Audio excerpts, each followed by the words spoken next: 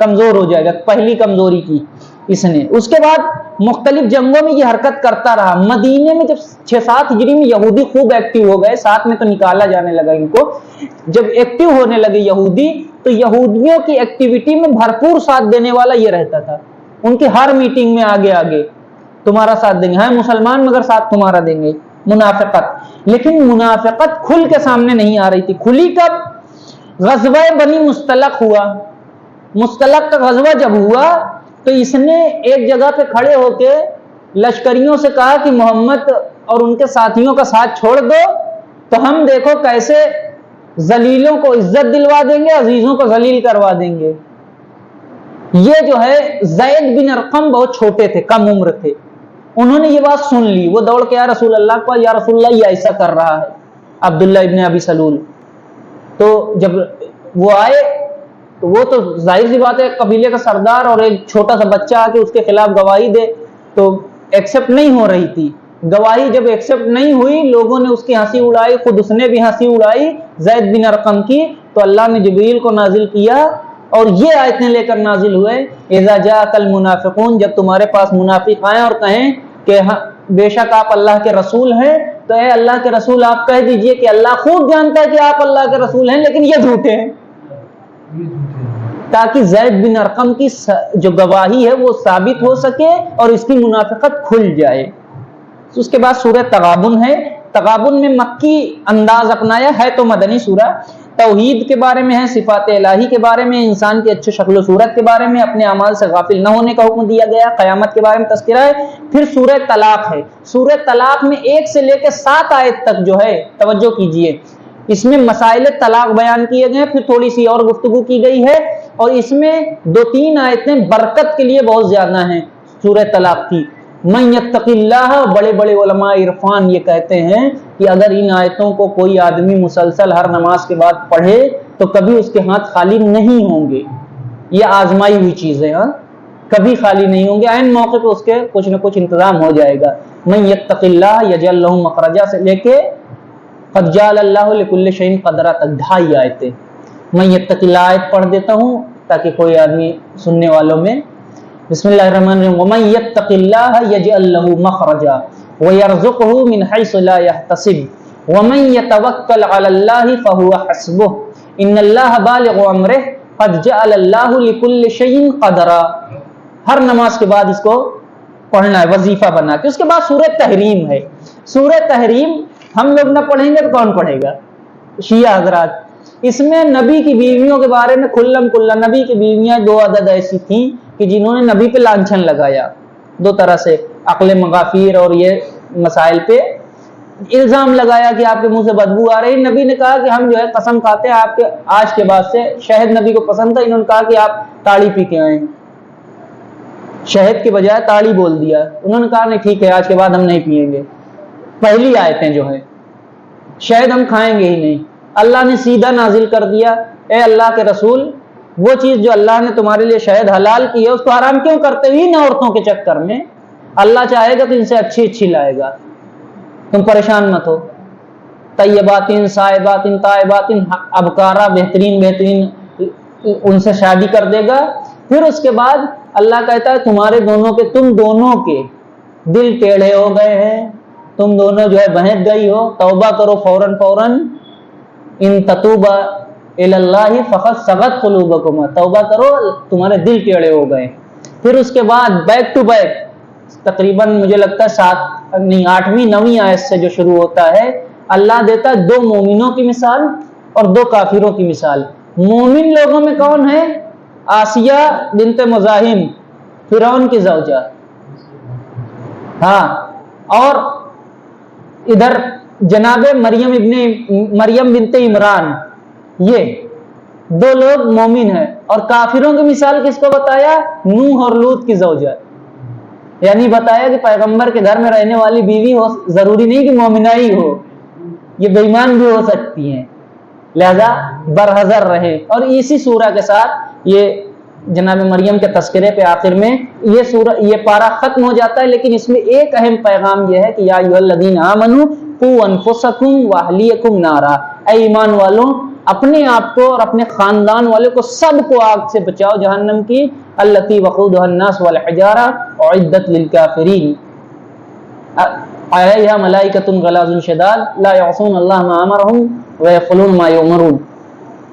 جہنم کی آگ سے بتاؤ جس پہ شدید اور سخت دل ملائکہ بیٹھے ہوئے ہیں، اللہ کے حکم کی پابندی کرتے ہیں، کبھی ان کی مخالفت نہیں کرتے ہیں۔ اس سورہ کے ساتھ یہ 28واں پارہ تمام ہو جاتا ہے۔ صدق اللہ العلی العظیم۔